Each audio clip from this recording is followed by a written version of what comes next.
Timothy Toroitich, member for Marakwet West. Give him the mic.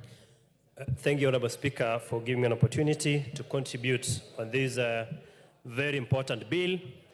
Honorable Speaker, from the onset, I rise to support the letter, the spirit, and the intent of this particular piece of proposed legislation. Honorable Speaker, but with a rider, I support the same, Honorable Speaker, as proposed by the committee. Honorable Speaker, the reason why I say I support the bill with the amendments by the committee is for the reason that, Honorable Speaker, the bill as it was brought to this House is a bill that was in the mind of the executive. Honorable Speaker, the reason why this House is given time to interrogate a bill is so that we can get the input of the members of parliament here and also get the input of the members of the public through public participation. Honorable Speaker, when the Committee of Finance went to collect the views of the public, Honorable Speaker, they never went to collect the views of Kenya Kwanza public. They never went to collect the views of Azimio supporters. They never went to collect the views of individuals. They went to collect the views of collective Kenyans. Honorable Speaker, if this bill, if there was no amendment to this bill, personally, I would have opposed this bill. But because of the amendments that has been reflected in the report of the committee, I will support the bill purely based on the proposed amendments by the committee. Honorable Speaker, there were acrimonious, there were contentious clauses in that particular bill. But, Honorable Speaker, courtesy of the amendment, the members of the public were told about the 2.5%. Honorable Speaker, that proposed amendment by the committee is the one I support. Honorable Speaker, I have read the report in its entirety, the voluminous report. Honorable Speaker, the 2.5% on the issue of tax on motor vehicle has been deleted pursuant to the opinion of the public. Honorable Speaker, I commend the committee led by Kimani Kuria.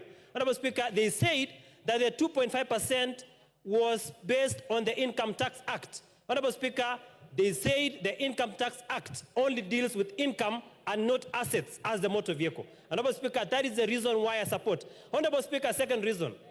This year, the Committee on Budget proposed certain fundamental amendments, and they brought a budget for this House. One of the issues led by Ndindi Nyoro was the issue of equality in terms of allocation of resources insofar as electricity is concerned. Honorable Speaker, every constituency was given 50 million. I saw my friends from the other aisle supporting that proposal. But Honorable Speaker, the question is this: how do we fund? How do we get the 50 million if we don't pass this finance bill? Honorable Speaker, the issue of CDF, all of us from this aisle, from the opposition, supported the increment in CDF. Honorable Speaker, if we don't have enough money to support that increment, how shall we, as a country or as members of parliament, get that particular funding? Honorable Speaker, on the issue of JS internships, Honorable Speaker, there has been demonstration outside there. The internship teachers have been saying they want to be confirmed. Honorable Speaker, I sit in the Committee of Education and Research of this House. Honorable Speaker, Honorable Speaker, in this budget, we have allocated... Yes, what is the point of order from your neighbor? Mr. Speaker, I rise on standing order number 91. Is it in order for the honorable member to mislead the House that the budget proposed an increment on CDF, yet we know CDF is a percentage of the collection?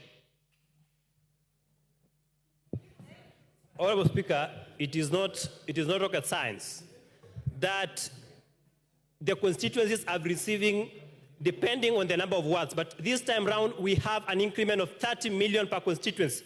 Honorable Speaker, that is not rocket science. It is an increment that has been reflected in the budget, and therefore it must be funded. Finally, Honorable Speaker, even though I support this bill, there has been hue and cry outside there.